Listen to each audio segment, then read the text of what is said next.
So at the state capitol today, we got dueling messages from Democrats and Republicans, with time really running out to pass any new state laws. The legislative session in Albany ends later this week.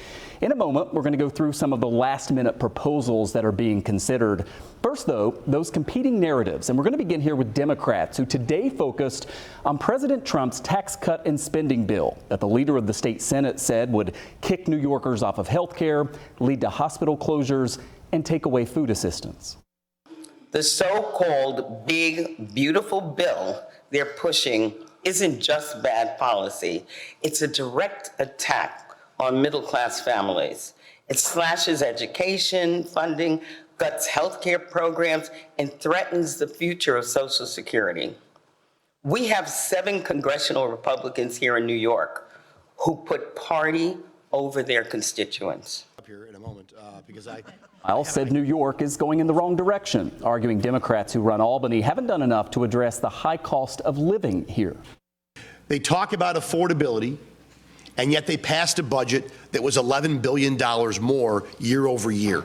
Our budget today is $60 billion more than Florida's budget, even though Florida has way more people. In fact, pretty soon, Florida will have more New Yorkers. They've done. Priorities are misplaced. So what are the priorities in Albany with the session coming to an end this Thursday? Which bills might pass through the Senate and Assembly and get sent to the governor's desk?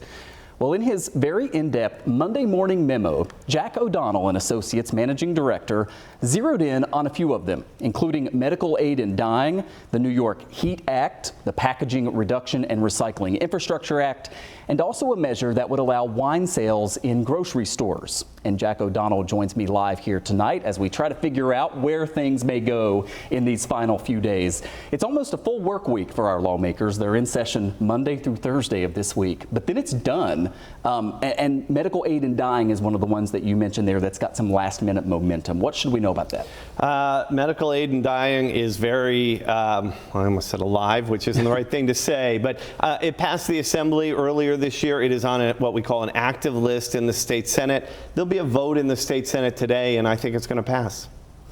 And then we don't know what Governor Hochul's going to do. She hasn't really tipped her hand on that one yet, right? Absolutely not. The big question is, what does the governor do? She's been gone out of her way not to be engaged in this, waiting till the legislation passes. But there'll be a lot of pressure on her both ways. Yeah, no doubt. The other thing, we haven't talked about this one as much, but it's been much discussed in Albany. It's the Packaging Reduction and Recycling Infrastructure Act. Basically puts some of the onus on the impacts of pollution and thus climate change on manufacturers and the polluters.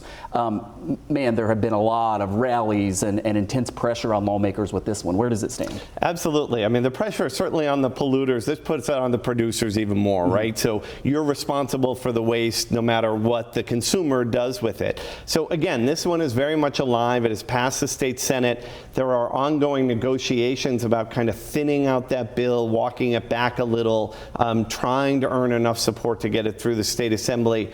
It could go either way. If I had to say today, I'd say it does not pass, but those conversations are very live. Next up, I want to ask you about, and let me know, guys, what are we doing here? Do we need to pause for a moment?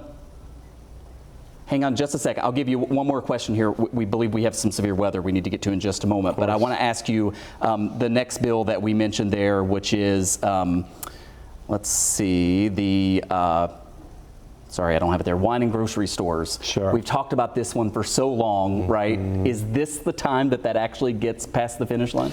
Well, there have been some efforts, again, by the sponsors to try to find some middle ground.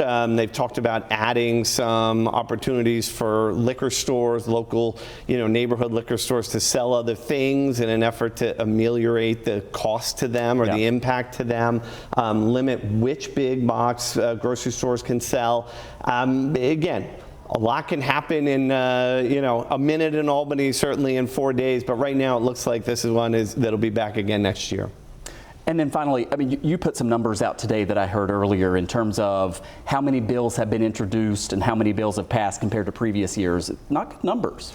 We're a little behind this year. Almost 50% more bills passed last year at this time than where we are today. Big part of that is the extremely late budget, right? The latest budget in 10 years.